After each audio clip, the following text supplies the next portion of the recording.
क्या डंस के मेकर्स की बातों में नहीं था दम?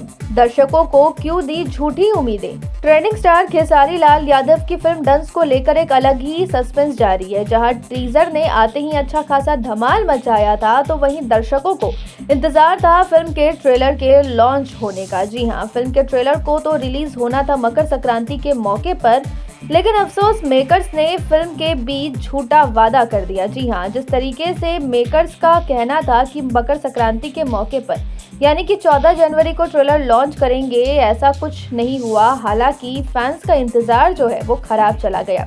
लेकिन इसी बीच सवाल ये उठता है कि क्या फिल्म के रिलीजिंग डेट को भी डिले कर दिया जाएगा? जी हां, जिस तरीके से मेकर्स ने इस बात की जानकारी दी थी कि फिल्म का ट्रेलर 14 जनवरी को रिलीज होने वाला है, वैसे ही फिल्म रिलीजिंग को लेकर भी उन्होंने एक पर्टिकुलर डेट बताया था, जो कि था 7 फरवरी। और 7 फरवरी को सिनेमाघरों में डंस आने वाली थी। ऐसे में ये सवाल उठता है कि अगर फिल्म के ट्रेलर को डिले कर दिया गया है, तो क्या फिल्म के रिलीजिंग डेट को भी आगे बढ़ाया जाएगा? और अगर ऐसा होगा तो क्या मेकर्स ने जानबूझकर फैंस के बीच किया था झूठा वादा? क्या फिल्म के ट्रेलर में अच्छा खासा बज़ क्रिएट करने के लिए टीम ने बोला था फैंस के बीच झूठ?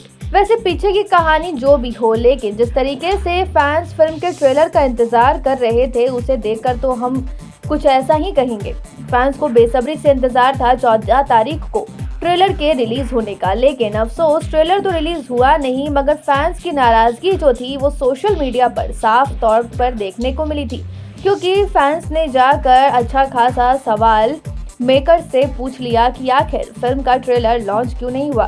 खैर, वक्त चाहे जितना भी लगे, लेकिन फैंस के इंतजार का फल तो उन्हें जरूर ही मिलेगा। क्या कहेंगे इस पर आप? क्या है आपकी राय? हमें कमेंट में जरूर बताएं और चैनल को लाइक, शेयर, सब्सक्राइब करना ना भूलें। पूर्वांचल लाइव की ऐसी ही लेटेस्ट और चटपटी अपडेट्स और गॉसिप के लिए बने रहिए अपने फेवरेट चैनल पूर्वांचल लाइव के साथ।